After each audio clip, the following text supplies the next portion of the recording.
정말 다사다난했던 2020년이 이제 끝나가는 12월입니다. 지난 주일에도 설교 중에 말씀드렸지만 분명 3월이었는데 잠깐 눈 감고 떠보니 벌써 12월이 되어버렸습니다. 그만큼 코로나 팬데믹은 우리들의 평범했던 일상에 큰 충격을 주며 삶의 모든 것을 바꿔버렸습니다. 또 그 변화로 인해 우리는 정신없이 올 2020년을 버겁게 감당했습니다. 그렇게 하루하루 한 주 한 주 보내다 보니 벌써 2020년이 저물어가는 12월이 된 것입니다. 올 한 해를 보내며 아마도 제 기도 속에서 가장 많이 등장했던 문구가 있다면 바로 오늘 설교의 제목처럼 주님 언제까지입니까? 라는 질문이었던 것 같습니다. 처음에는 한 두세 달이면 끝나겠지 했던 생각이 서서히 올해 안에 진정되기는 힘들겠구나 하는 체념으로, 그리고 이제는 내년 하반기가 돼도 상황이 나아질까 하는 염려가 듭니다. 다른 무엇보다 삶의 현장에서 치열하게 또 때로는 외롭게 살아갈 저희 교인들을 생각할 때 마음이 많이 무겁습니다. 그래서 또 기도합니다. 주님, 언제까지입니까? 언제쯤 이 시련이 끝나게 됩니까? 라고 말입니다. 그런데 그런 저에게 오늘 시편 13편의 고백이요 위로가 됩니다. 나처럼 기도했던 또 다른 신앙인이 성경에 있었다는 사실이 버거운 마음의 짐을 덜어줍니다.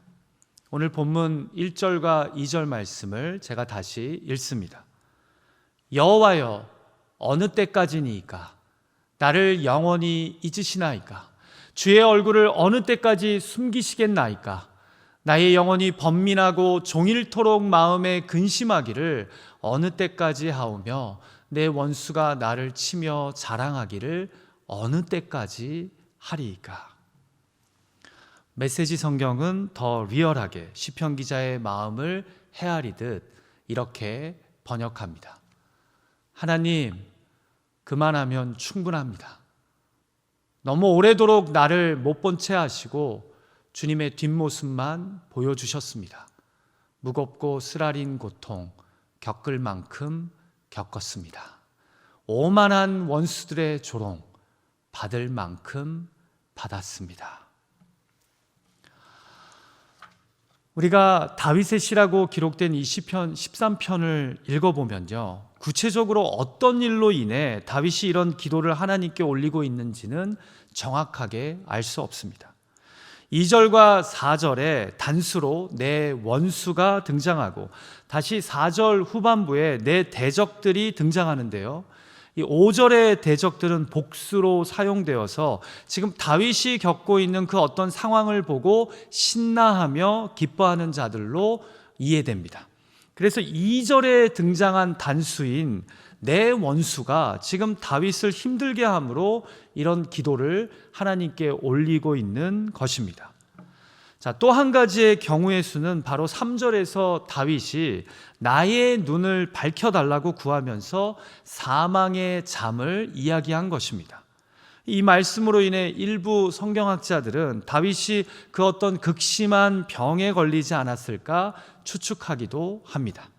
그렇다면 2절에 등장한 원수가 시적 비유로 죽음에 이르게 하는 병을 의미하는 것일 수도 있습니다. 그래서 내 원수가 나를 치면은 곧 병이 내 몸을 친다는 의미이고, 이때 대적들이 병에 걸린 자신을 보고 기뻐하고 신나한다는 것이겠죠. 물론 단순히 이 자신의 공고한 영적 상황을 비유적으로 어두운 눈과 사망의 잠으로 묘사하는 것일 수도 있습니다. 시편에서는 자신이 겪고 있는 시련을 시적으로 묘사하는 다양한 표현들이 등장하기 때문입니다.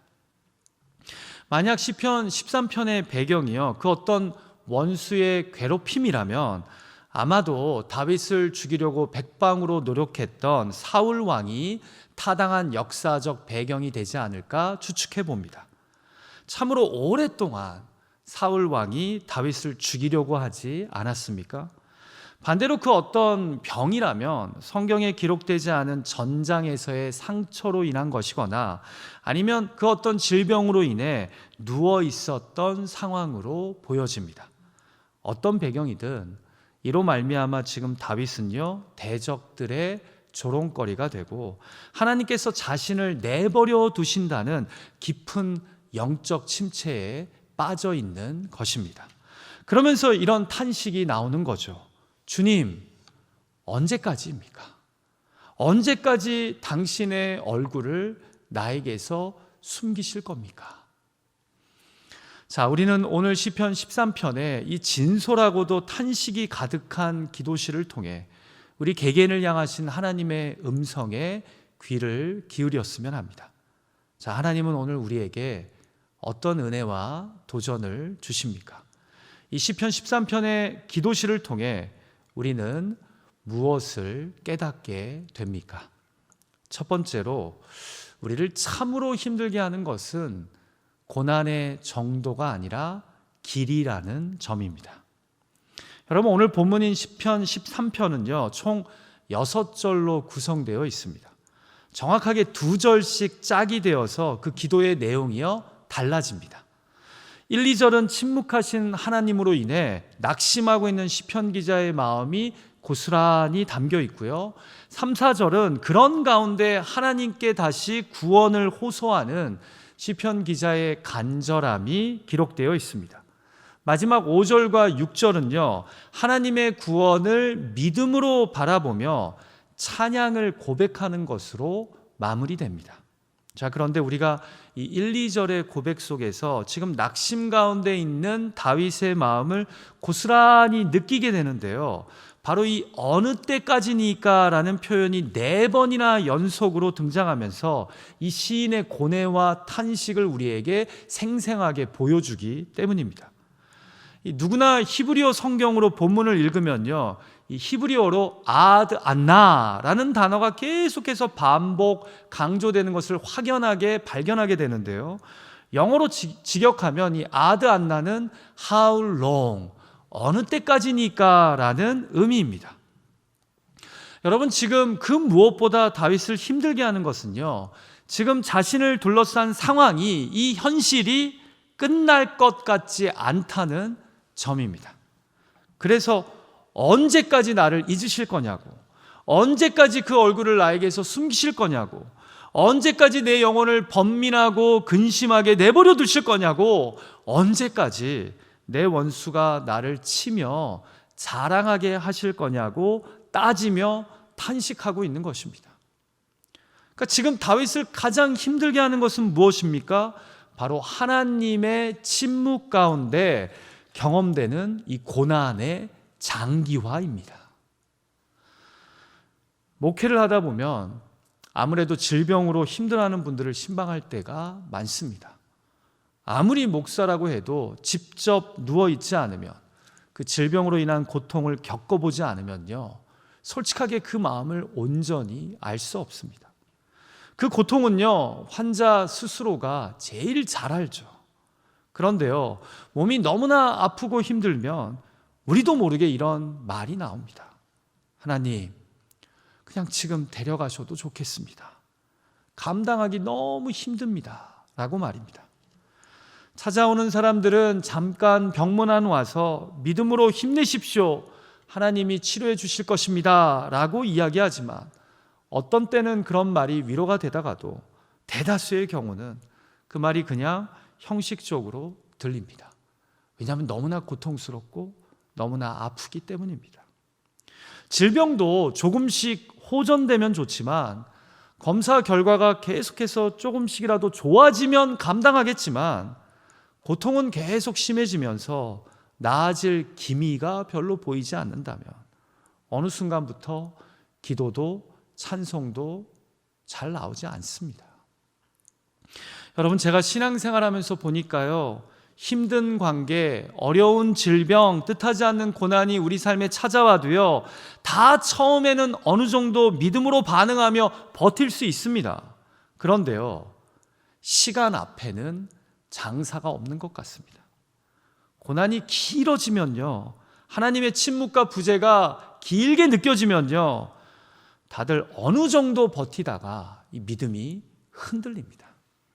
하나님의 침묵이 장기적인 실제가 되어버리면요, 처음에는 의심이 좀 생기다가 나중에는 하나님께 따지기까지 합니다. 도대체 언제까지 이러실 거냐고 말입니다. 그래서 제가 목회를 하면서 보니까 고난의 정도도 물론 우리를 힘들게 하지만 그것보다 우리를 더 힘들게 하는 것은요, 바로 고난의 길이라는 것입니다. 지금 다윗이 이 고난의 정도가 아닌 고난의 길이에 흔들리고 있는 것입니다. 여러분, 그런데요, 특이하게도 진짜 믿음은 바로 이러한 때에 작동되고 발휘된다는 점입니다.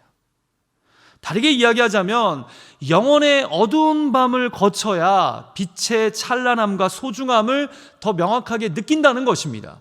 긴 겨울을 경험하면 경험할수록 봄을 더 사모하고 간절하게 기다리게 된다는 것입니다. 그래서 우리 신앙의 선배들은요, 영혼의 깊은 밤과 같은 하나님의 침묵과 부재를 간절히 사모하지는 않았지만 그 시간이 하나님과 깊은 관계로 나아가는 때임을 알고 있었습니다. 마치 기다림의 마음이 더 우리를 애절하고 설레게 만드는 것처럼 그 긴 기다림 후의 만남이 우리의 믿음을 정금 같게 만드는 것입니다. 여러분, 기다림은요, 분명 우리를 지치게 합니다. 그런데 기다림이 우리를 더욱 간절하게 만들면서 또한 성숙하게 만드는 것입니다. 그래서 어느 때까지니까 라는 이 길어지는 부재의 순간, 침묵의 순간에 끝까지 기도의 끈을 놓쳐서는 안 됩니다. 다윗처럼 절박하게 그러나 인내함으로 하나님을 바라봐야 합니다. 이런 시간만이 우리를 깊은 믿음과 소망으로 인도하기 때문입니다. 우리는 이러한 다윗의 변모를요, 오늘 본문의 기도에서도 발견하게 되는데요. 자, 두 번째로 오늘 본문의 기도가 우리에게 주는 은혜와 도전은 무엇입니까? 고난이 길어질수록 우리 하나님이 내 하나님이 됩니다. 자, 다윗의 기도가 어떻게 바뀝니까? 연달아 어느 때까지니까 하며 하나님의 침묵 가운데 탄식하며 절망하다가 결국 어떤 기도를 하나님께 올립니까? 같이 본문 3절 말씀을 읽을까요? 시작. 여호와 내 하나님이여 나를 생각하사 응답하시고 나의 눈을 밝히소서. 두렵건대 내가 사망의 잠을 잘까 하오며. 여러분, 절망 가운데 탄식하던 다윗의 기도에 놀라운 변화가 일어납니다. 자, 지금 여호와 하나님을 뭐라고 부릅니까? 여호와 내 하나님이여 라고 부릅니다. 여러분, 1, 2절에서 기도할 때는요, 여호와여 어느 때까지니까 라고 기도하던 다윗이요, 오히려 지금은 더 간절히 친밀하게 여호와 내 하나님이여 라고 기도합니다. 제발 나를 생각하사 응답해달라고, 영적으로 죽어가는 나에게 역사해달라고, 이 질병으로부터 나를 살려달라고 더 간절히 기도합니다. 보십시오. 묘하게도 침묵이, 부재가 길어지자 그의 믿음은 더욱 강해집니다.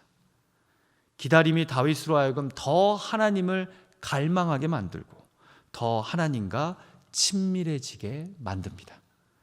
여러분, 앞선 1, 2절에서 다윗은 어느 때까지니까 라며 탄식의 기도를 드렸는데 3절에서는 내 하나님이여 하면서 뭐라고 기도합니까? 세 가지 동사가 본문의 기도를 이끄는데요. 첫째는 나를 생각하사, 둘째는 응답하시고, 마지막 세 번째는 제발 나의 눈을 밝히소서입니다. 낙심 속에 탄식만 하다가 이제 제대로 된 강구의 기도를 하나님께 올립니다. 개역개정은 나를 생각하사라고 의역했는데 사실 여기 사용된 히브리어 동사는 나밧이라는 동사로 to look, 곧 나를 보시고라는 의미입니다. 그러니까 주님이 얼굴을 나에게 숨기신 것 같은데 이제 제발 나를 보시고 응답하셔서 내 어두워진 눈을 밝혀달라는 겁니다. 나를 구원해달라는 겁니다. 나를 안 보시는 것 같을수록, 나에게서 얼굴을 돌리시는 것 같을수록 더 나를 봐달랍니다. 지금 내 상황과 형편을 제발 좀 봐달라는 겁니다. 나의 이 지친 마음, 아픈 몸을, 힘들어진 이 상황을 보시고 나에게 응답하셔서 나의 어두워진 눈을 밝혀달라는 겁니다. 사랑하는 기도자 여러분, 그의 탄식의 기도가 간절한 갈망의 기도, 간구의 기도로 바뀌어지는 게 느껴지십니까? 여러분 보시기에 지금 다윗의 기도가 시들어가는 것 같습니까? 아니면 더 간절해지는 것 같습니까? 다윗과 하나님의 관계가 더 멀어지는 것 같습니까? 아니면 기다림이 길어질수록 더 가까워지는 것 같습니까? 여러분, 그래서 하나님의 침묵과 부재가 길어져서 우리의 입술에서 어느 때까지니까 라는 기도가 나올 때 우리는 결코 포기해서는 안 됩니다. 하나님의 침묵에 실망하여 하나님을 향한 신뢰와 기대를 저버려서는 안 됩니다. 여러분, 이런 상황에서 대적이 진정 바라는 것이 있다면 무엇일까요? 바로 다윗이 더 낙심해서 더 이상 아무것도 할 수 없게 만드는 겁니다. 깊은 절망에 빠지는 겁니다. 이것을 알기 때문에 다윗은 죽음의 잠에 빠지지 않도록 하나님께 더 간절히 기도하는 것입니다. 어느덧 그 많은 삶의 간증을 허락하신 나의 하나님이 다시 피상적인 우리의 하나님으로 변모한 것을 깨닫고 하나님을 향해 다시 간절히 내 하나님이시여, 나의 하나님이시여 라고 부르짖어 기도하는 것입니다. 자, 마지막 세 번째로 본문의 기도에서 우리는 무엇을 발견하게 됩니까? 결국 기다림 속에서 우리의 바람은 믿음이, 탄식은 찬양이 됩니다. 자, 결국 다윗은 어떻게 이 기도를 마무리합니까? 같이 5절과 6절 말씀을 한 목소리로 읽어볼까요? 같이 읽죠. 시작. 나는 오직 주의 사랑을 의지하여 싸우니 나의 마음은 주의 구원을 기뻐하리이다. 내가 여호와를 찬송하리니 이는 주께서 내게 은덕을 베푸심이로다. 여러분, 기도의 분위기가 완전히 달라지죠. 그런데 사실 이 기도가 놀라운 것은요, 완료형 동사와 미래형 동사가 절묘하게 사용된다는 점입니다. 나는 오직 주의 사랑을 의지하여 싸우니는 완료형이고요, 그래서 나의 마음은 주의 구원을 기뻐할 것이랍니다. 이건 미래형이죠. 그러니까 이런 상황에서도 나는 오직 주의 사랑을 믿는답니다. 그래서 후에 내가 경험할 주의 구원을 기뻐하게 될 거랍니다. 이해가 되시죠? 여러분, 주께서 내게 은덕을 베푸심이로다도 마찬가지로 완료형입니다. 그러니까 주께서는 이미 나에게 은덕을 충만하게 베푸셨답니다. 그래서 나는 여호와를 미래로 찬송할 거랍니다. 사랑하는 기도자 여러분, 이게 믿음이죠. 놀라운 믿음이죠. 이런 긴 침묵과 부재와 아무 변화도 없는 가운데 다윗이 오히려 이런 믿음으로 반응하며 나아갔다는 겁니다. 이게 바로 다윗 신앙의 놀라움이자 매력인 것입니다. 그래서 그가 하나님 마음에 합한 자라는 칭찬을 들었던 겁니다. 한마디로 고난의 극점에서, 하나님의 침묵과 부재의 최고치에서 그는 오히려 믿음의 고백을 합니다. 마치 지금까지 지내온 것 주의 크신 은혜라고, 그동안 주께서 나에게 베푸신 변함없는 사랑과 은덕을 내가 생각할 때 오늘의 원수를 하나님이 넉넉하게 감당하게 하실 것을 내가 믿는다는 겁니다. 그래서 나는 오히려 다가올 주의 구원을 기뻐하고 또다시 찾아올 주의 은덕을 미리 찬양하겠다는 겁니다. 이해가 되시죠? 여러분, 오늘이 암울하다면 믿음으로 과거의 사랑과 은덕을 돌아보며 다시 내일을 꿈꾸겠다는 겁니다. 여러분, 결국 어느 때까지니까 라는 다윗의 인간적인 탄식과 절망이 그의 믿음을 다시 끌어올립니다. 다윗은 흔들리는 자신이 아닌 신실하신 하나님을 신뢰하기로 마음먹은 것입니다. 대적들이 흔들리는 시편 기자의 모습을 보며 기뻐할 때 다윗은 하나님의 성품과 지금까지 그분이 베푸신 일에 대한 경험에 다시 집중합니다.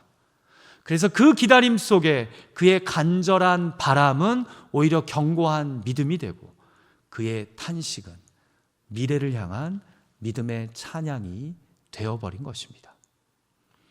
자, 그런데요, 여기서 한 가지 더 이야기해야 할 것이 있습니다. 5절에서 나는 오직 주의 사랑을 의지하였사오니 라고 자신의 믿음을 표현했는데요, 여기서 이 사랑이 히브리어로 어떤 단어일까요?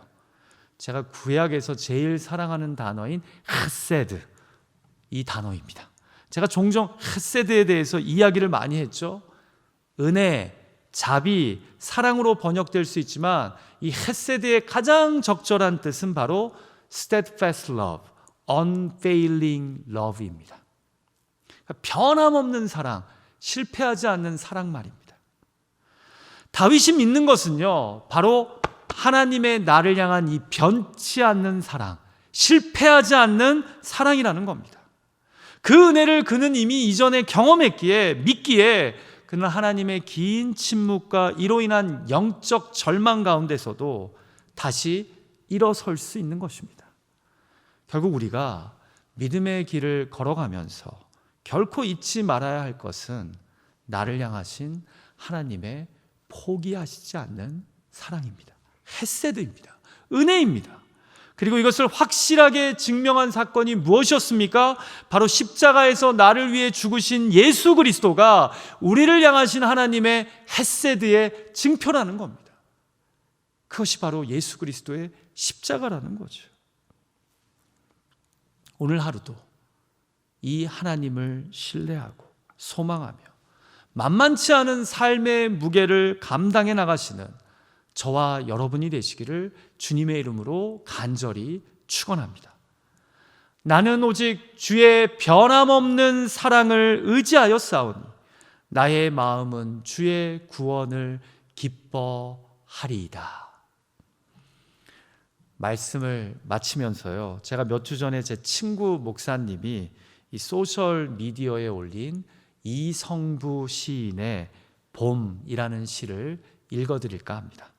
참 마음에 와닿더라고요. 우리가 특별히 성경 66권 중에 이 기도시 모음이라고 할 수 있는 시편의 말씀을 본문으로 묵상했으니까 오늘 메시지를 시로 마무리하는 것이 좋을 듯합니다.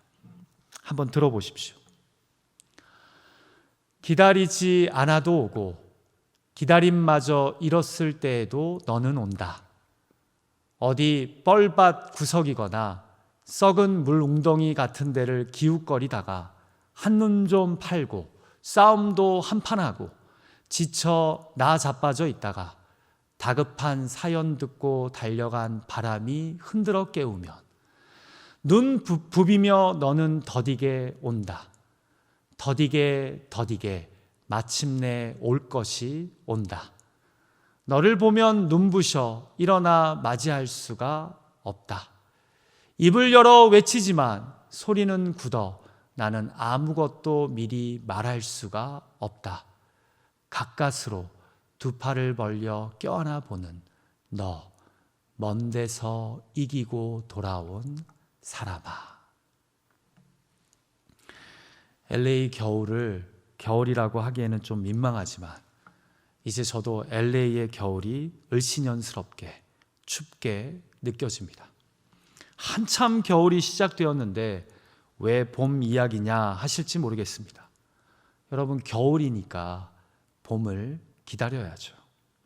기다림마저 잃었을 때에도 너는 온다는 시인의 고백 속에서 춥고 외롭고 힘든 겨울이 지나면 반드시 봄이 올 거라는 시인의 확신이, 믿음이 느껴지시나요? 사랑하는 기도자 여러분, 팬데믹으로, 아니 우리 개개인의 삶의 무게와 여러 고통으로 힘든 시간을 우리가 보내고 있지만 봄은, 눈부신 봄은 반드시 옵니다. 제 친구 목사님이 이 시와 함께 올린 글을 나눠봅니다. 시인의 고백처럼 속히 오지 않는 봄이 야속해서 이곳저곳 한눈도 팔고 싸움도 한판하고 지쳐 나자빠져 있다가 바람이 흔들어 깨우면 그제서야 눈 부비며 더디게 오는 듯 합니다.